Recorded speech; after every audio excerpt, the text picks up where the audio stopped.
Oh my god. Welcome to the new patch for Repo. This new update has been an absolute phenom to play. Hey, somebody oh.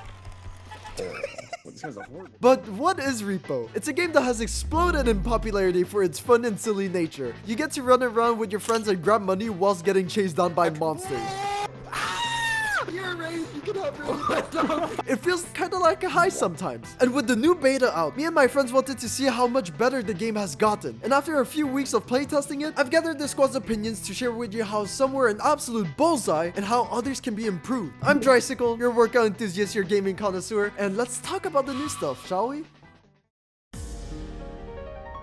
Avant-Garde. Oh, they changed the name. Nah, same thing. When first loading into the new world, you are met with a very spacious map, a drastically different scenery compared to the other ones. And as you adventure into the unknown, you are met with new items. And I have to say, there are a lot of new valuables, and it might actually be too good. You see, the common items on these maps are usually around $600, but on this map, it isn't uncommon to find items at a starting price of $1,000, which definitely feels illegal.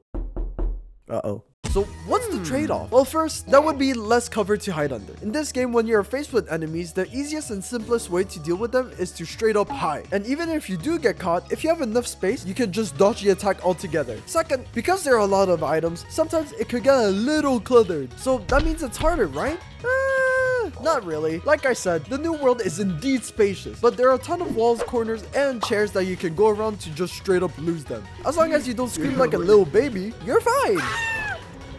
And as for the clutter, you have multiple extractions to work with, so there's not really anything to worry about. Which means if you can dodge all the enemies and not grab all the items on one go, it's pretty easy. I do feel like it's pretty easy. A challenge is definitely needed if we're gonna get valuable items. And for the parkour that we get at higher levels, it's a decent gimmick. I'm a parkour enthusiast, so I always love when I see these things.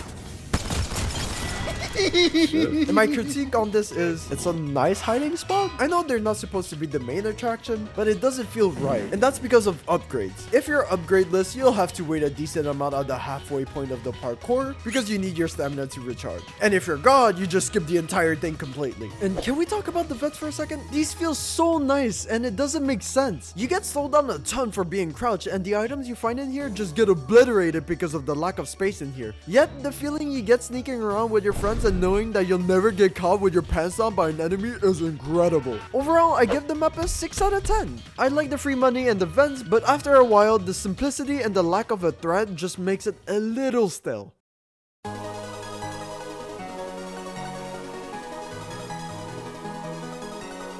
The items are surprisingly good. I'll only be talking about the weapons because the items in Avant-Garde are just a different debacle that I'll probably talk another day. Let go.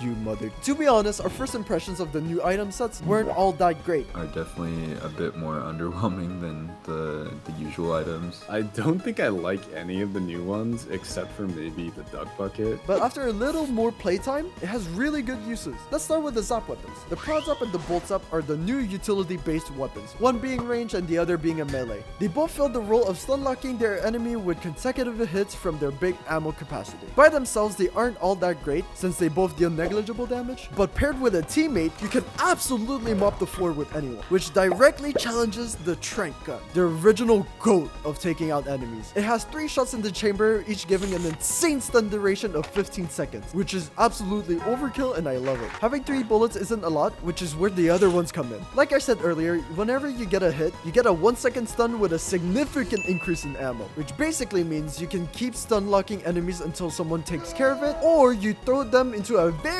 nearby pit. Final rating of these weapons, a 9 out of 10, a good alternative to the trank gun. Now for the pulse pistol. Honestly, I thought this was a joke weapon. Me and my friends didn't buy the shockwave grenade all that much before because of its lack of damage, so we just assumed the same, until I actually looked at the numbers. The base damage of the blaster is a flat 25, which is a far cry from the average HP enemies have. However, if you account for the knockback that comes with the shot, the numbers start to rack up. If the enemy hits the surface too hard while being blown away, they receive an additional 25. So they become a ping pong ball and take a billion damage, right? I wish, man. The knockback gets significantly lowered after one impact, so no ping pong effect.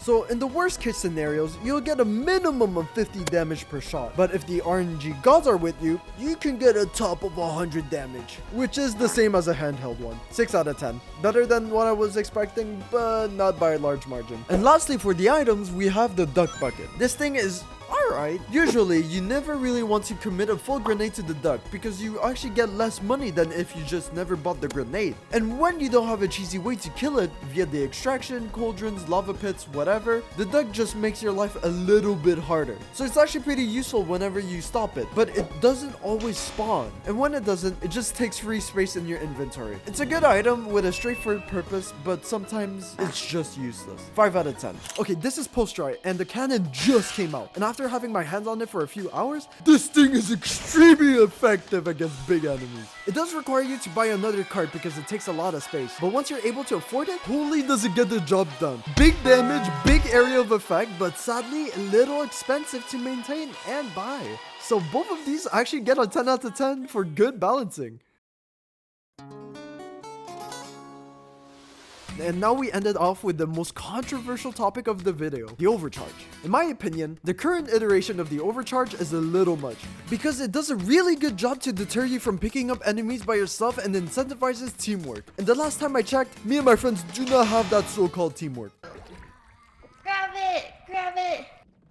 Wait, let me grab two. Okay. What the f? Shoot. Might be a skill diff. But on the next patch, they'll be moving the effect towards level 10 and onwards, which is something I can get behind. Even my friends can agree. The overcharge starts after level 5, later in the next patch or something? Level 10. Yeah, I think that's good. I think it's like an okay mechanic. Definitely, because like everyone was killing everything so easily. You definitely needed something to hinder. To wrap it up, the beta patch is an absolute win for Repo, pushing all corners of the game from balance, enjoyment, and even quality of life changes. Absolute cinema from Semi-Works, and hats off to them. Hope to see more improvement on the game. And with that, I'm Drysicle, your workout enthusiast, your gaming connoisseur, and I shall see you guys next time. Swoop!